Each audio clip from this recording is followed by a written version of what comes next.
உலகமெங்கும் இருக்கிற இயேசுவின் அடியவர்களுக்கு வணக்கம், வாழ்த்துக்கள். உட்கார்ந்து பேசுவோம், உண்மைகளை பேசுவோம் நிகழ்ச்சிக்கு போலாம் வாங்க. வரலாறு பத்தி நாம பேசிக்கொண்டிருக்கிறோம். இயேசு வழி இறை நம்பிக்கை வாழ்க்கைக்கு ஒரு வரலாற்று ஆதாரம் உண்டு, ஒரு வரலாறு இருக்கிறது. வரலாற்றுக்குள்ளாகத்தான் கடவுள் செயல்பட்டு கொண்டிருக்கிறார். சரிங்களா? ஏதோ உலகம் இருக்குது, உலகத்தை விட்டு எங்கேயோ கடவுள் ஏதோ பண்ணிட்டு இருக்காருங்க. இல்ல கடவுளுடைய விருப்பம், கடவுளுடைய திட்டம், கடவுளுடைய நோக்கம், சரிங்களா, அவருடைய செயல்கள் அனைத்துமே இந்த உலகத்துக்குள்ளதான். மனிதர்கள், இயற்கை, மனிதர்களுக்குள்ளான நேர்மை, நீதி, அன்பு, சமத்துவம், சமாதானம், சரிங்களா? ஏன்னா கடவுள் அப்படிப்பட்டவர், கடவுளுடைய தன்மை அப்படிப்பட்ட தன்மை, இல்லைங்களா? ஆகவே அதுதான் கடவுளுடைய மன விருப்பமாக இருக்கிறது. அதை இந்த உலக வரலாற்றிலே கடவுள் அதை செயல்படுத்திக் கொண்டு வருகிறார். ரைட். தலைமுறை மாறுகிறது, தலைமுறை வருகிறது, தலைமுறை போகிறது. ஆனாலும் நீ இந்த வரலாறை பாருங்க, கடவுளுடைய அந்த திட்டம் நிறைவேறி கொண்டு வருவதை நம்ம தாராளமா பார்க்கலாம். சரிங்களா? இந்த நேரத்துல இந்த ஒரு கட்டத்துல என்ன சார் இப்படி இருக்குங்க, அப்படி போச்சா, இப்படி இருக்குது என்று பல நேரத்தில் நம்ம இதெல்லாம் சரிதானுங்களா, இதெல்லாம் இப்படிதான் சரியாகுமா, இதெல்லாம் உருப்படுமா, இதெல்லாம் தேருமா என்றெல்லாம் நம்ம யோசிப்போம். கரெக்ட், உண்மைதான். இன்னைக்கு மட்டும் இல்லைங்க, உலக வரலாற்றிலே பல இடங்களிலே பல சூழ்நிலைகளிலே இப்படிப்பட்ட அநியாயங்களும் அட்டூழியங்களும் பாவ காரியங்களும் நடந்து கொண்டுதான் இருந்தன. ஆனால் கடவுள் அத்தனையும் தன்னுடைய நோக்கத்திற்காக அதை பயன்படுத்தி இருக்கிறார். சரிங்களா? அவர் இன்றைக்கும் கடவுள் செயல்பட்டு கொண்டு வருகிறார். சரி, இன்னைக்கு நம்ம என்ன உங்களுக்கு அறிமுகப்படுத்துகிறேன் என்றால், போன எபிசோட்ல திருமறைக்குள் வரலாறு அப்படின்னு சொல்லி சில கருத்துக்களை பேசியிருந்தேன். இப்போ திருச்சபையின் வரலாறு, அந்த நான் திருமறையின் வரலாறு என்று சொல்ல விரும்பின, ஆனால் அது திருச்சபையின் வரலாற்றுக்குள்ளேயே திருமறையின் வரலாறும் உள்ளடங்கும். சரிங்களா? அப்ப திருச்சபையின் வரலாறு, கடவுள் மனிதனாக வந்து உலக மீட்பிற்கான அந்த பரிகார பலி திட்டத்தை நிறைவேற்றிவிட்டு உயிரோடு எழும்பி நம்பிக்கையை கொடுத்து, இந்த நம்பிக்கையின் செய்தியை உலக மக்கள் அனைவருக்கும் போய் சொல்லுங்க என்று சொல்லி அவரோடு இருந்த சீடர்களுக்கு, திருத்தூதுவர்களுக்கு கட்டளை கொடுத்து விட்டு அவர்களுக்கு துணையாகவும் பசுத்த ஆவியானவரை அனுப்பி அவர்களை உலகமெங்கும் கொண்டு போய் பயன்படுத்தினார். சரிங்களா?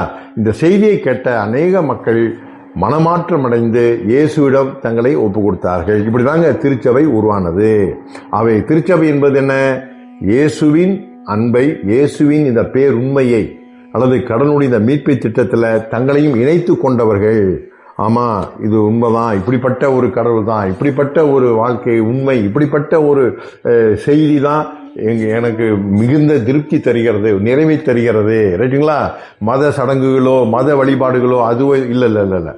ஆக இந்த வரலாற்றை பார்த்தீங்கன்னா, ஆரம்பித்த திருச்சபையினுடைய வரலாற்றுல முதல் 300 ஆண்டுகள் மிக மிக முக்கியமான வரலாறுங்க. அதை நான் அடுத்த எபிசோட்ல இன்னும் விளக்கமாக சொல்ல போறேன். ஆனால் மனதில் வைத்துக் கொள்ளுங்கள், திருச்சபை இப்படிதான் எளிய மக்கள். சரிங்களா? பணபலம் கிடையாதுங்க, படைபலம் கிடையாது, அரசியல் பலம் கிடையாது, எதுவுமே கிடையாதுங்க.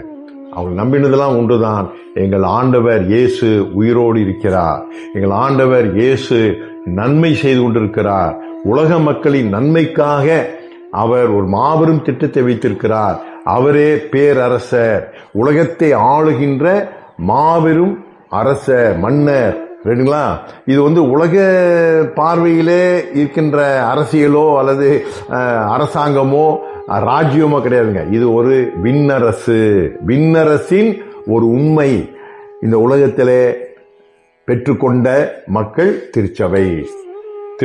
அப்ப பின்னாடி அந்த திருச்சபை என்பது காலப்போக்கில் ஒரு பாரம்பரியமாக பல சடங்குகளை உட்கொண்ட ஒரு அமைப்பாக மாறினது. அது நிறைய பிரிவுகளும் பிரிந்தன, இருக்கட்டும், அதெல்லாம் வரலாறு. ஆனால் ஒன்று மட்டும் உண்மை, இயேசுவின் வருகையும் அவர் நிறைவேற்றின அந்த பரிகார பலி என்ற அந்த உண்மையும், அவர் உயிர்த்தெழுந்த அந்த உண்மையும் உலகமெங்கும் பரவின. பல விதங்களிலே, பல வடிவங்களிலே, பல கலாச்சாரங்களுக்குள்ளாக இந்த உண்மை போய் சேர்ந்ததுங்க. இந்த உண்மையின் விளைவாக அந்தந்த மக்கள் சமுதாயத்திலே பெரும் மாற்றங்கள் ஏற்பட்டன. ஆகவே வரலாறு, திருச்சபையின் வரலாறு என்று நாம பார்க்க போகிறோம். அவை இன்றைக்கும் திருச்சபை உலகமெங்கும் பரவிக்கொண்டுதான் இருக்கிறது. சில வேளை தடைகள் ஏற்படலாம். ஏதோ சொல்றீங்க, அநேகர் இந்த இயேசு கிறிஸ்துனுடைய உண்மையை வைத்து தவறாக வாழ்ந்து கொண்டிருக்கிறவர்களும் இருக்கிறார்கள். இதை பற்றி சொல்ல தெரியாம இயேசு கிறிஸ்துனுடைய உண்மையை மக்களுக்கு அறிவிக்கும் விதத்தில் தாறுமாறாக சுய ஆதாயத்திற்காக நிறைய பேர் தவறாக பயன்படுத்துகிற கூட்டம் இருக்கத்தான் செய்துங்க. அதுக்காக நம்ம உண்மையை பொய்ன்னு சொல்ல முடியுங்களா? அல்லது உண்மை இல்லைன்னு சொல்ல முடியுமா? இல்ல இல்ல, உண்மைதான். இயேசு கிறிஸ்துனுடைய சத்தியம்தான். அதற்கு வேற மாற்று கருத்து கிடையாது. அதுக்கு வேற மாற்று விதமான எந்த வித பொருளும் கிடையாதுங்க. மாற்று சக்தியும் எதுவுமே கிடையாதுங்க. அவர் ஒருவரே மீட்பர். இந்த அடிப்படையிலே தான் சபை உருவானது, பரவினது, வளர்ந்தது. இதுக்கு ஒரு வரலாறு இருக்கிறது, சரிங்களா? ஆகவே திருச்சபை வரலாற்றை நாம் தொடர்ந்து பார்க்க இருக்கிறோம். மிக சுவாரஸ்யமான ஒரு வரலாறுங்க.